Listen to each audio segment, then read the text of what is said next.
What you watch depends on what kind of mood you're in. Sometimes you're craving comedies like Friends or South Park, and sometimes you're more into dramas like HBO's Succession and House of the Dragon. There's also cooking shows like Chopped and Beat Bobby Flay, and even movies like The Lord of the Rings and Shazam! Fury of the Gods. Well, Max is the streaming destination that has the best of entertainment for whatever mood you're in anytime.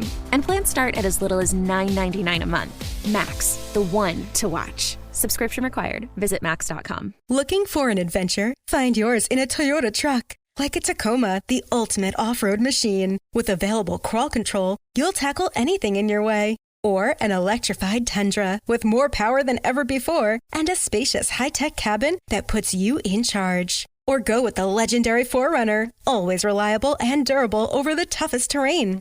No matter your adventure, Toyota has you covered. Visit buyatoyota.com for more, and let's go places.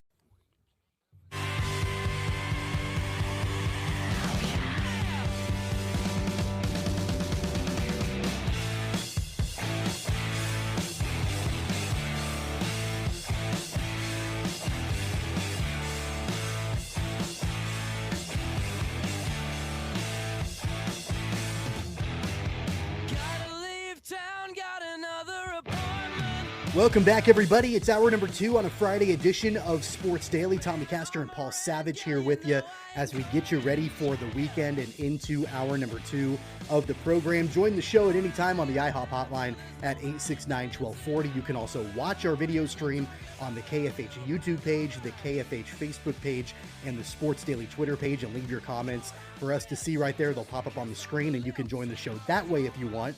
I've actually got good news, Paul. What's that?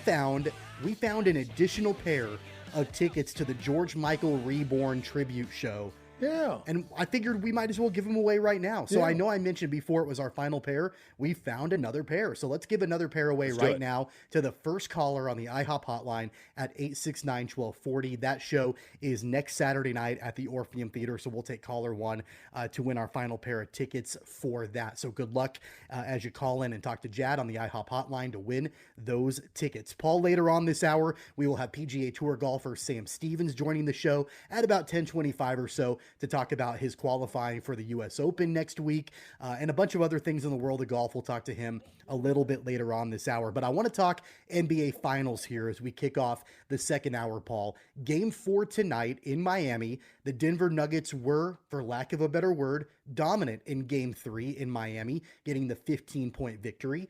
And now really it feels like the tide has shifted a little bit in this matchup where Miami, they're down 2-1. And with the firepower that Denver has, I'm not sure that Miami really, even if they do everything they need to do, can match up against them. What is it going to take in your mind for the Miami Heat to get a victory and even the series 2 games apiece tonight? Defend. How about that for one word? Defend. Work hard on the defensive end of the court. That's what it's going to take. Now, I'll be real truthful, Tommy. You said, well, we think that the momentum has shifted. But I'm going to tell you right now, think it has, yeah. 2 days ago, or a day, at least 1 day ago, I had penciled in my own mind this series is over. I mean, I'm sitting here thinking Denver's already won this game. In my mind, it's already a done deal. And so I think it's done just by the way that Miami played. And the reason I say that is because you're not used to seeing, at least in all the different series so far up to this point, you're not used to seeing Miami not playing all out. I mean, total 100% effort on both ends of the court. And we saw that 2 nights ago. We saw Miami not defend well, not defend cutters, not defend the top of the key, not defend the inlet pass to the big guy. We saw a lot of things that we hadn't seen before. And because of that, I've now penciled this thing in. I think it's 2 more games and this thing's over. Wow. Okay. So you think am I wrong? Denver will get Game 4 and Game 5 then? It'll be a 4-1 victory for Denver? I think it's over right now. Unless there's a total turnaround with effort and other things. But those are the things that Miami's supposed to be so strong about. You shouldn't have to, if you're Coach Spinola, to go in and give a pep talk to a team like this. Not with leadership like Jimmy Butler. But Jimmy Butler looks tired to me at this very moment. Yeah, I think that really, barring some kind of major breakdown in defensive effort from the Nuggets, and barring some major adjustments from Miami, and finding a way to give this Miami team, including Jimmy Butler and especially Jimmy Butler, some fresh legs. I mean, I think Denver wins fairly handedly tonight. I know the line has moved a little bit. I think when we talked yesterday, it was 2.5. It's 3.5 from our friends at BetMGM right now. So it's moving towards the Nuggets a little bit. And so the Heat are 3.5 point underdogs going into tonight. So I think it's moved a little bit.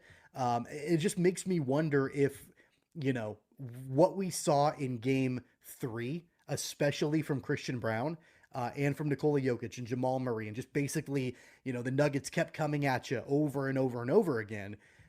That's going to be really hard for Miami to stop in game 4, especially when they've got some tired legs. Right. And who's going to be the spark plug of the Hornets for the Nuggets tonight?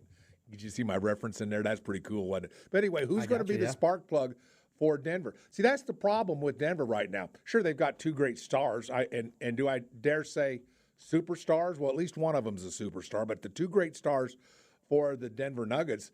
But who's going to be that other guy? Who's going to be that 3rd and the 4th guy that step up and go big? You just don't know. It's a great cast of characters on the Denver Nuggets, which is to say, somebody's going to step up, somebody's going to get a hot hand, somebody's going to put it out there, and they're going to be sort of the semi-hero in this game. I just don't know who it is. But that's the point. The point is it can be a handful of guys that will fulfill that role, if not 2 guys to fulfill that role. Let me ask you a question here. Sure, as it pertains to the Nuggets.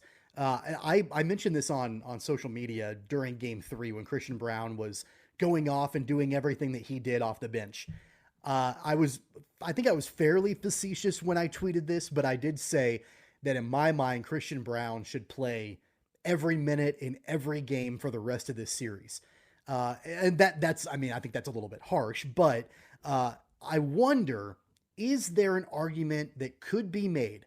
This might not even be in the realm of possibility for Michael Malone, but is there a scenario where you think it would be valuable for Christian Brown to start rather than come off the bench? So Michael Porter Jr. starts for the Nuggets. He did not play well in game 3. No, he was about the only Nugget player that did not play non-existent, well. as a matter of fact. I wonder, would it be better to have Christian Brown start in place of Michael Porter Jr., or is Brown more valuable off the bench to be that spark plug like you mentioned? Well, that's a really good question. And that makes you think to yourself, why not? Because you look at the difference between those 2 guys and how they played and what their results were and what they brought to the game. But you're at the point now where basically you're at a point of putting this total championship to bed and taking that trophy home with you. I'm thinking to myself, something, Tommy, I'm not sure I would rock the boat.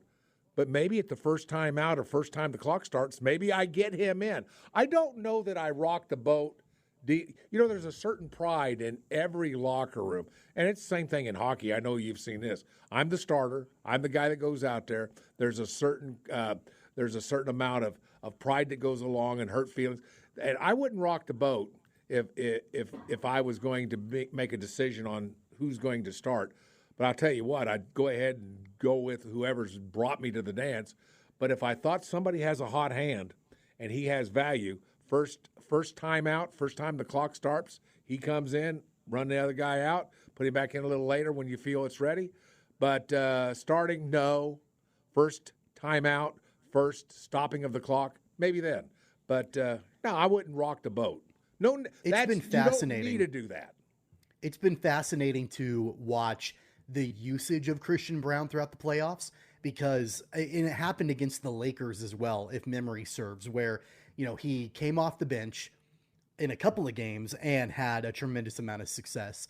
But then there were other games where he didn't play at all, or maybe he played a couple of minutes. Same thing in this series, where in game 3, he was the catalyst, that energy driver, the effort driver that really propelled the Nuggets to victory in game 3.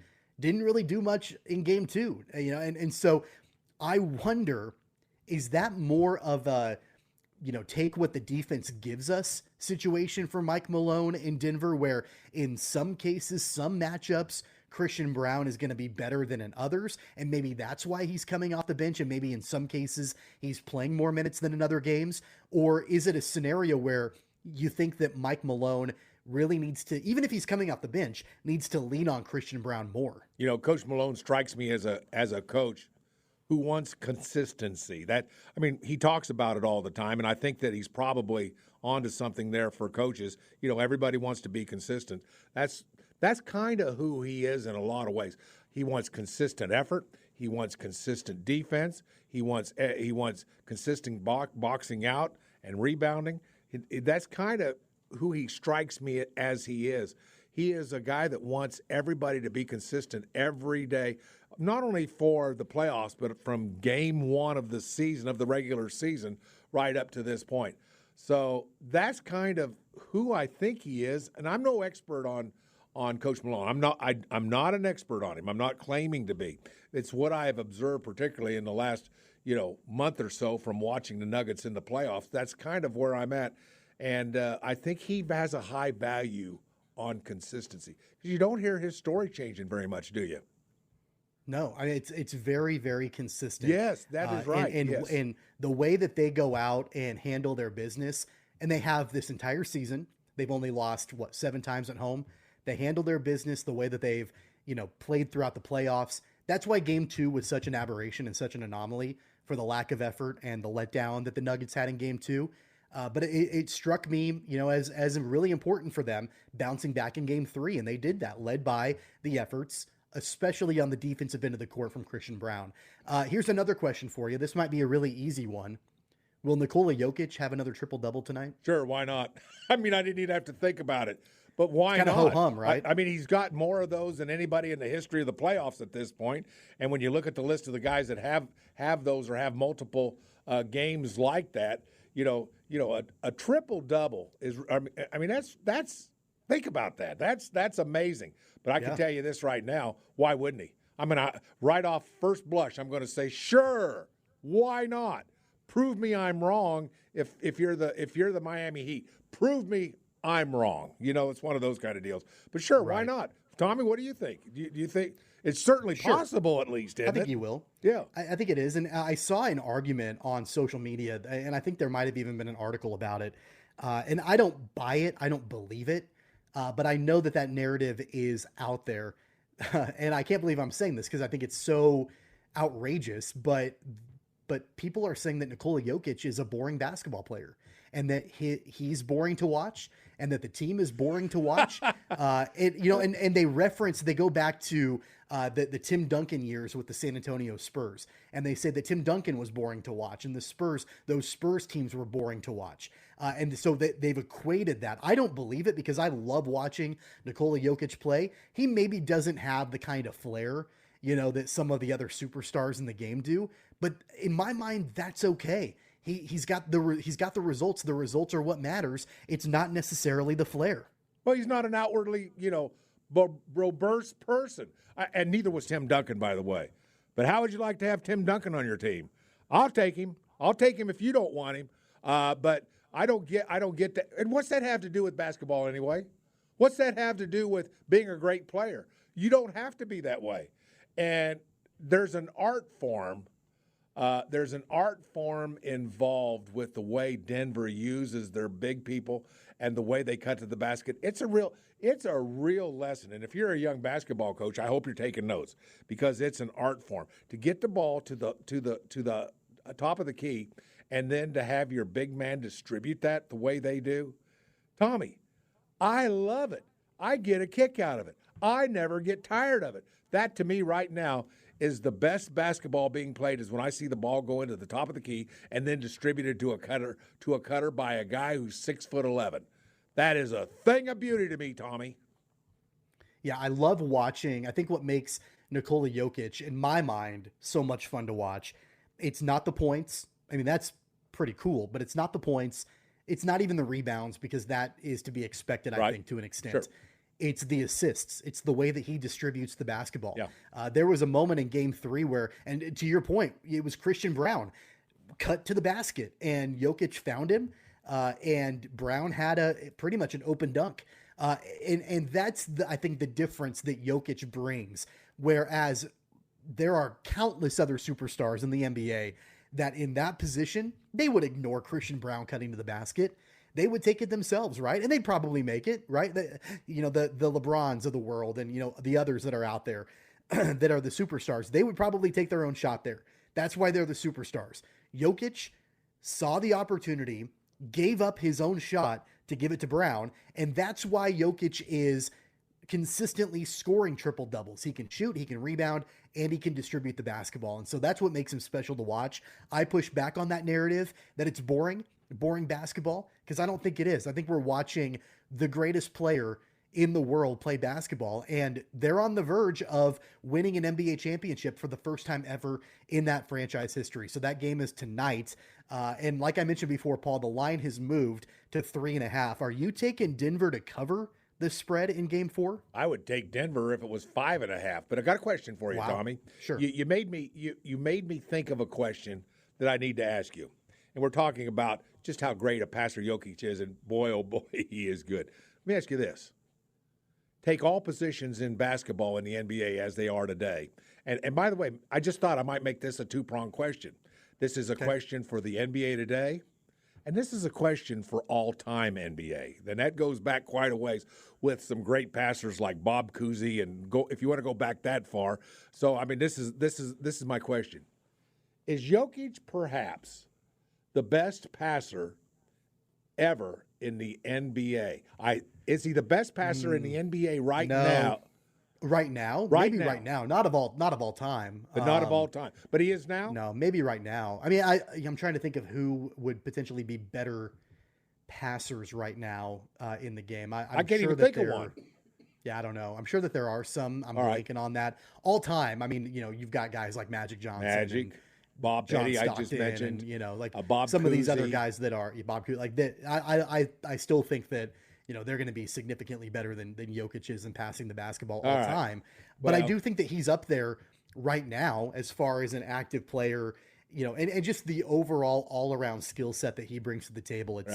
It's so much fun to watch, and so that'll be tonight, Game 4. If the Nuggets can win and go up 3-1, the series is over. It might be over right now, but at least they can get that much closer to stamping their ticket as the NBA champions. Gotcha. Before we go to break, Paul, we would be remiss to not at least mention what's happening in the Stanley Cup Finals. How about the Florida Panthers? They very, very nearly fell behind 3-0 in the Stanley Cup Finals against the Vegas Golden Knights. It was an overtime victory for Florida, 3-2. Matthew Tkachuk tied the game in regulation. Carter Verhage scored in overtime to win it. And the Panthers in the playoffs are 7-0 in overtime. Remarkable. This is a team that they've been down in the count before. It's almost kind of like the Miami Heat a little bit in the NBA. Right. They're finding ways to win, especially when the game gets into overtime. And now we've got ourselves a little bit of a series here in the Stanley Cup Finals as Vegas has a 2-1 lead. Well, you're right. I had this thing penciled in for the way this series was going, and I was very shocked to see it. And granted, it was overtime. Jad, tell Tommy what I think about this. Well, what I think about it, I thought was kind of interesting. Bobrovsky, the goaltender for Florida, really had a whole lot better game than he's had in the finals yet. Not only that, the goals that were scored against him were both power play goals. So Vegas did all of their scoring on the special teams. Florida just looked quite a bit better. And Florida, going into those very late moments of the game, were down to that point where they had to pull their goaltender to try and get back into it. Oftentimes that doesn't work. That's just something you do to pull out all the stops and go for the win. And, usually it turns around and you get a goal scored on you when that happens. But it does work, and it worked last night. Yeah. And by the way, Tommy, I wrote that down and asked Jad to read that for me. Okay, I like that. he's going to be able to explain it a little bit more, I think, than you are. So I think that was the right decision. But no, I mean, it's remarkable for the Panthers. That's their first Stanley Cup Finals win. They were swept in their only other Stanley Cup appearance in 1996 by the Colorado Avalanche, and then of course they fell behind 2-0. I'm not sure that Florida's going to win this series. I mean, I think that everything still points to Vegas to get the overall win.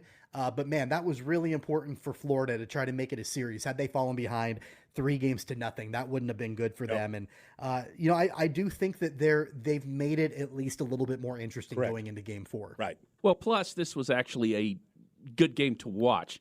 The other two games of this final so far have been blowouts. Things have gotten a little ugly at times. It wasn't so bad last night. Everything was really tense. It went right down to the wire, went all the way into overtime, and it didn't get so chippy one way or another. It was just it was a better game to watch all around. Definitely. So Game 4 of that series will be Saturday night. You can watch it on TNT.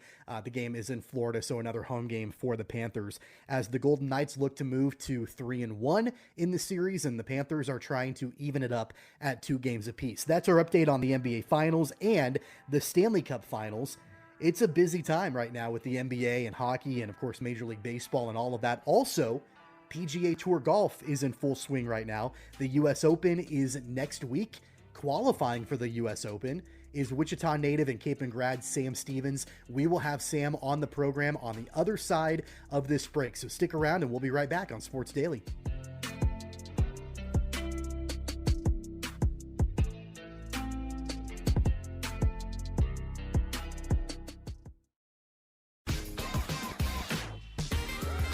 Welcome back, everybody. It's Sports Daily on a Friday. Tommy Castor and Paul Savage in for Jacob Albrock today. Jad Chambers producing the show. The IHOP hotline is open, 869-1240. I think we're still trying to track down Sam Stevens. So once we get, we've got Sam on the line here, which is awesome.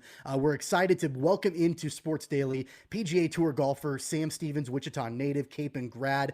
Sam, welcome to the show. How you doing today? I'm good. How are y'all? We're great. Welcome into Sports Daily. Congratulations, by the way, qualifying for the U.S. Open earlier this week. 2 bogey-free rounds of 65 and 62. You've got that spot into the 123rd U.S. Open next week at Los Angeles Country Club. Walk us through your qualifying rounds. 2 really good rounds of golf, bogey-free rounds, shooting into the low and mid-60s. What was that like for you earlier this week? Yeah, so I was up in Springfield, Ohio, and I actually made it through into the U.S. Open last year at the same course.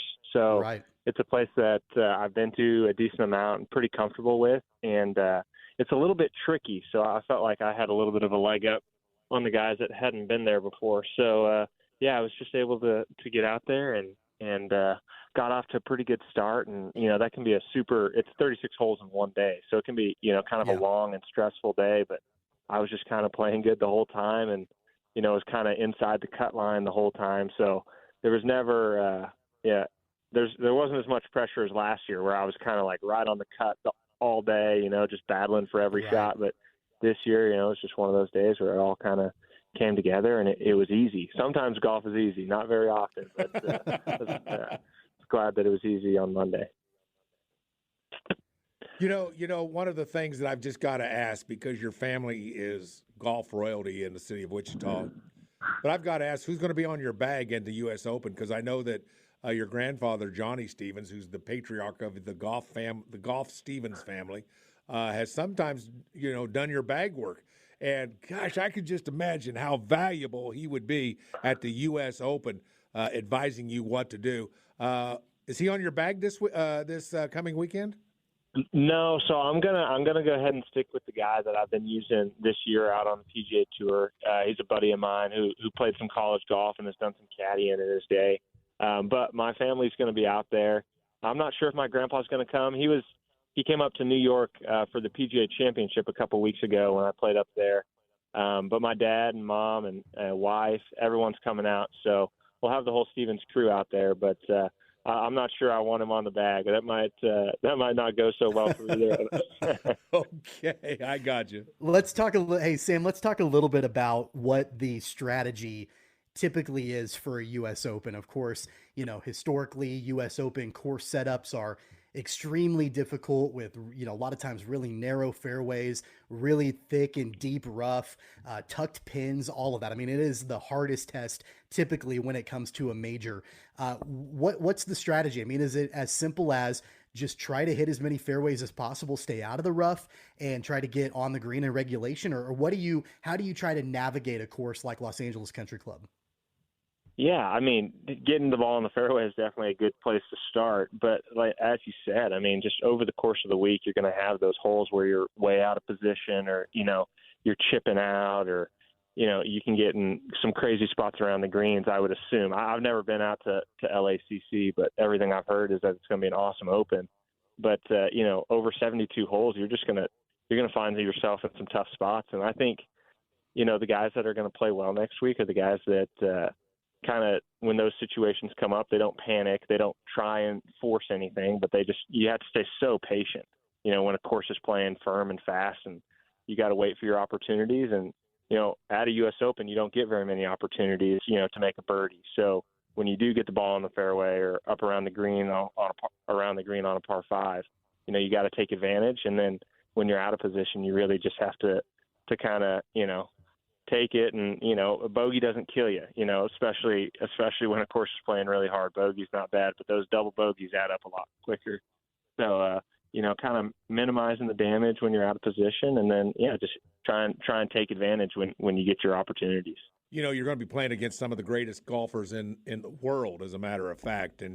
And how intimidating, if it is intimidating, I got a feeling it's probably not, but is it intimidating? Is it thrilling? Does it lift your game when you play against some of the greatest names in the world of golf? And they're going to be right there with you, and everybody starts with 0. What's that? What effect does that have to your golf game when you're playing against those guys? You see that guy on the tee box says, "Hey, I know that guy." What's that do to you? Anything?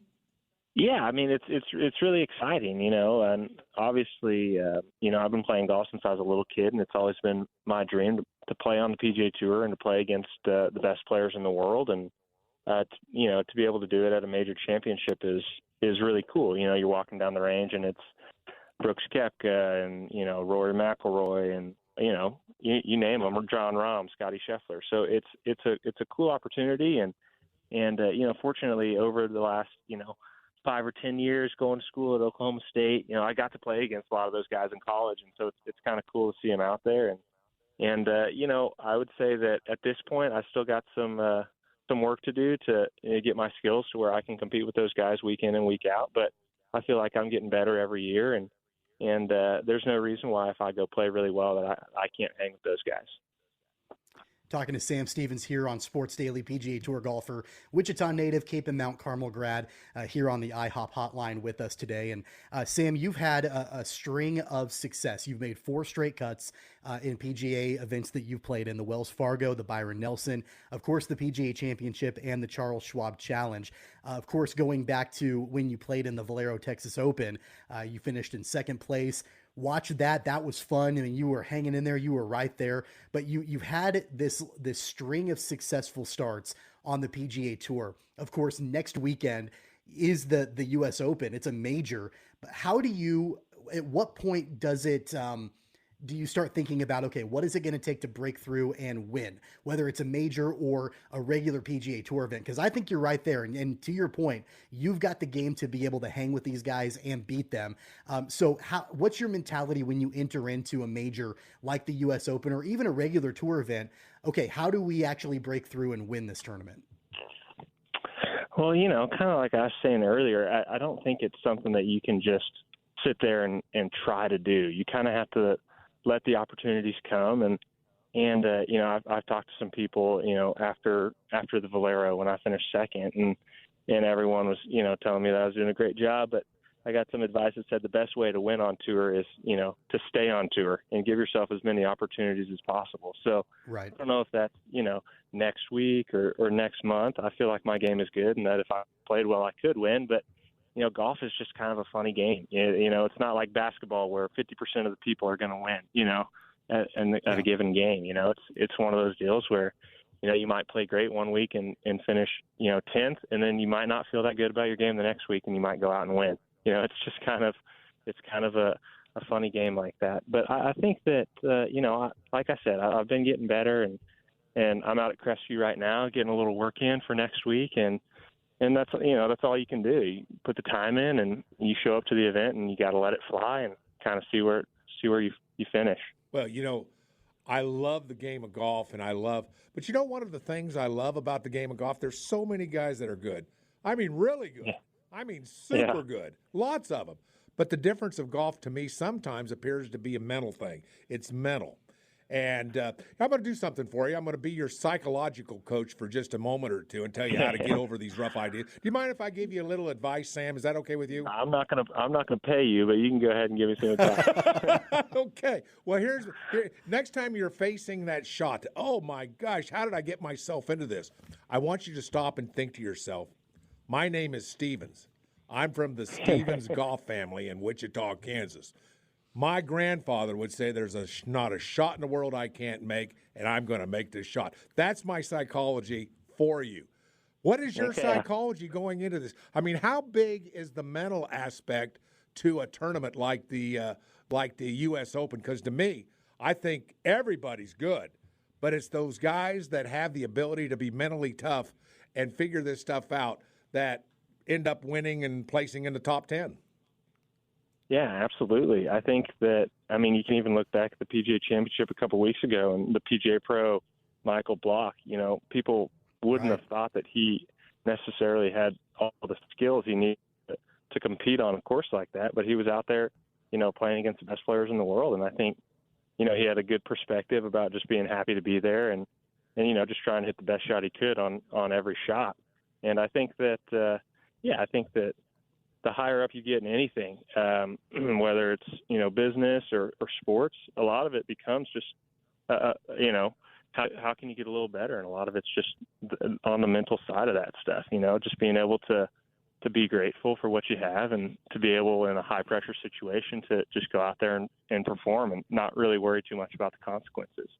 And so I think next week will definitely be a test of that. But, this will be, my second major this year, third in the last year. So, I'm getting a little more used to it. There's definitely something a little different about the majors, but I'm excited, and hopefully I won't be as nervous as I have been in the past. Real quick, did you like my advice though? Yeah, absolutely. You should start charging for that. Oh, yeah, I think I might start right now. What do you think? He'll send you a bill. He'll send you a bill to pay. Hey, Sam, so not only is the U.S. Open next week, but another tournament that I know that is close to your heart and to mine and to Wichita in general, the Wichita Open out at Crestview next weekend on the Corn Ferry Tour. I know obviously you're not playing in it because you've got a bigger tournament to play in the U.S. Open, but talk a little bit about your experience out at Crestview with the Wichita Open, what that tournament on the Corn Ferry Tour means to golfers at that level and to just the community in general. Yeah, obviously they've been having this event out here for a long time. I don't know exactly what year they started having it, but Crestview does an awesome job of, accommodating the players and the fans. I think last year it's probably one of the most well-attended events, and, they get the party going on number 17 out here, and it's a ton of fun. I've never gotten to play in the event, but I used to come out in high school all the time and watch it, high school and college. Sure.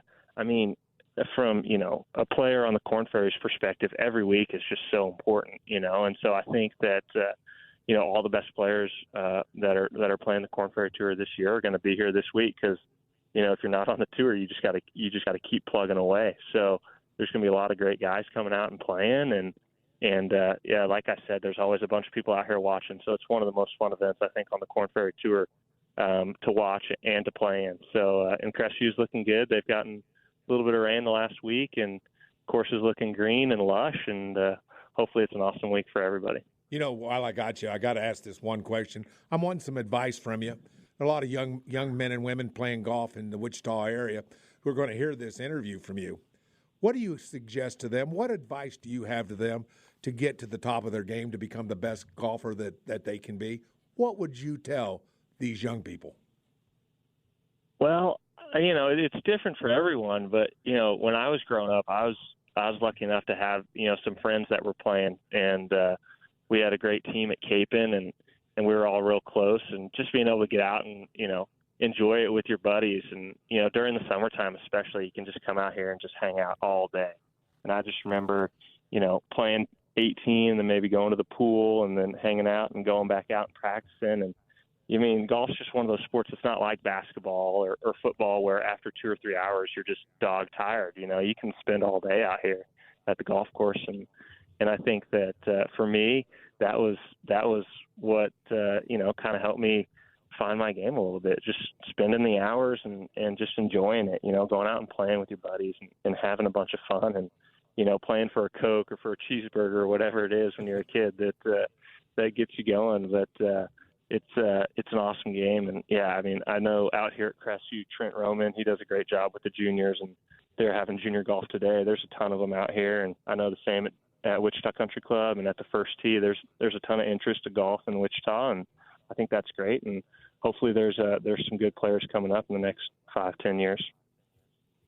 Well, Sam, before we let you go, we would be remiss to not at least ask you about it. I don't know if you have any thoughts on it or not, but obviously a monumental change in the world of golf this week with the PGA Tour, Live Golf, all of that, the merger, all of that's been going on with professional golf.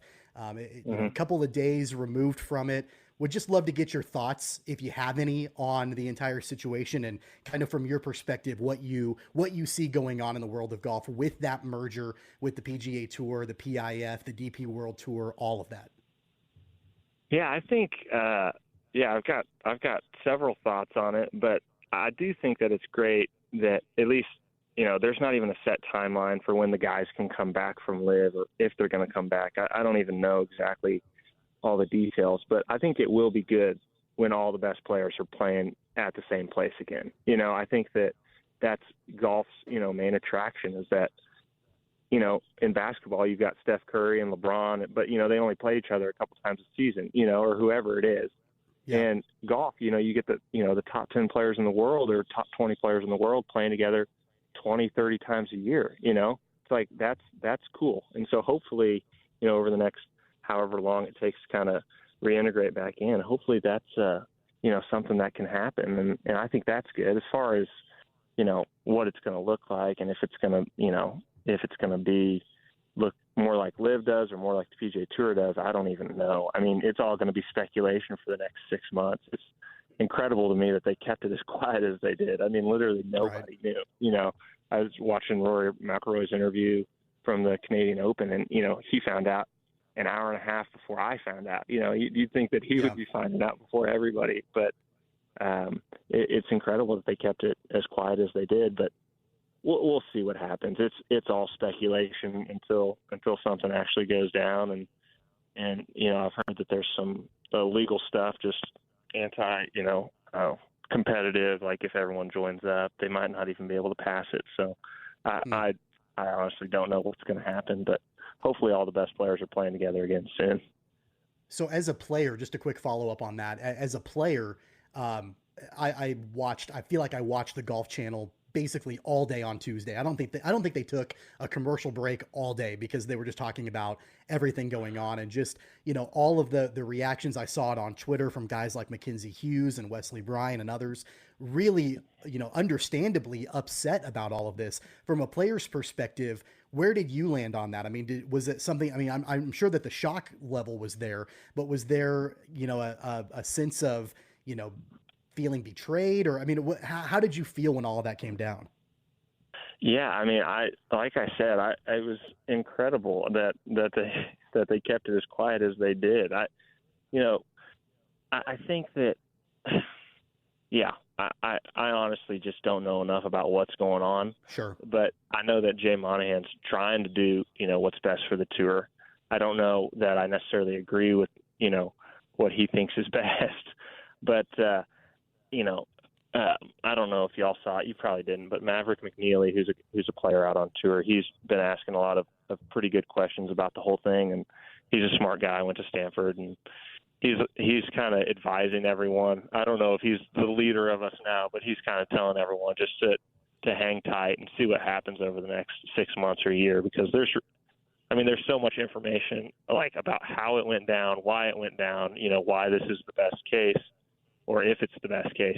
We just won't know until it all plays itself out. So, but I don't feel betrayed. I just go out and play golf, Sure. and and hopefully it's against the best players in the world. But I don't get too caught up in it. But we'll just have to see what happens. I'm sorry, I don't have anything better than that. No, that's fine. I wanted to get the perspective of a current player. And you mentioned playing against the best players in the world. You'll do that next weekend in LA at the US Open. And so we wish you the best of luck out there at the US Open. Sam, hopefully we can do this again. Maybe we'll have you on and we can be talking about a major championship victory from you. How does that sound? Yeah, that sounds awesome. All right. Sounds good. Well, we appreciate your time, Sam. Thanks for joining the show and good luck next week. Yeah, thank you guys for having me on.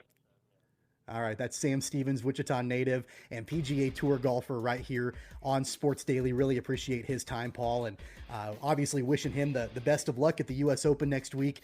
Tough course, tough matchup, tough competitors, all of that. That's what makes the U.S. Open so great, and so we're fortunate to have Paul here, or to have Sam here on the show, and great interview from him for sure. It was a lot of fun. Awesome. Sounds good. If you missed any of that interview, make sure to go to the free Odyssey app or kfhradio.com, and you can listen to it right there. We're going to come back. Our final full segment of the program is on the way next on Sports Daily.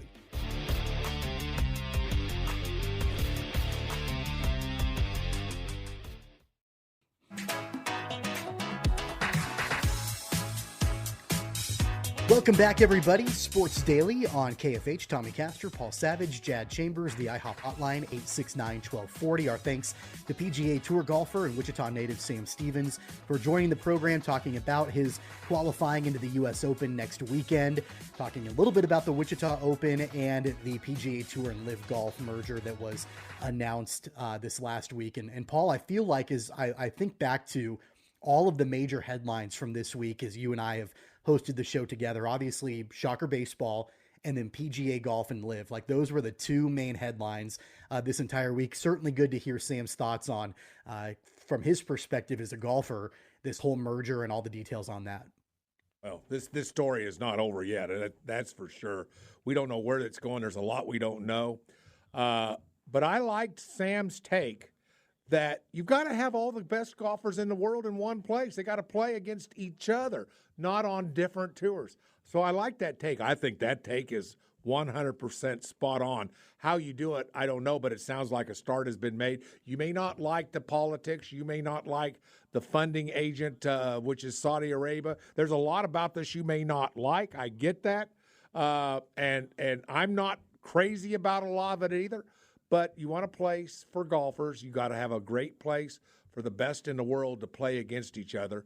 And that's what Sam's trying to say. And I think he's right. I think he's dead on. We've got to get them all together, whatever it takes, figure it out, get all the golfers back together, get everybody back in the same association, and let them play against each other. That's what we want as golf fans.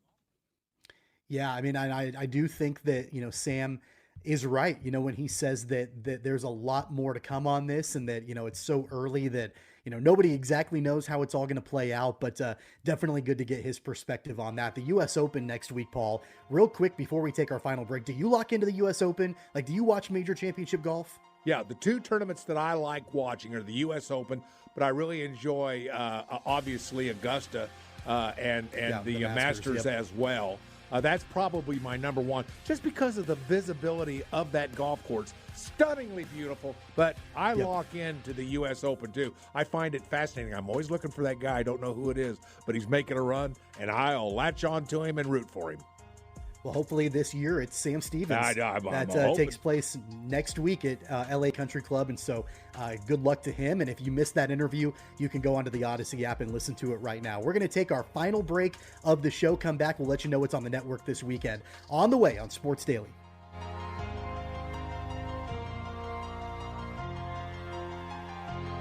Madison Legal is the way to go.